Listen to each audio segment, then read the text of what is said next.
in my phone. He was just the right size for my electric toy car. And he liked it too high in my doll's house. Very good. Crazy. Go ahead.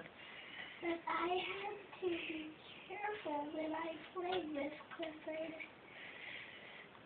Even the smallest color I could find was too big for him. And when he began to eat dog food, I had to watch him all the time. Very good, man. You are killing it. My puppy's first snow day was a big Oscar. Adventure. Here is a picture of a snowman I made with my friend.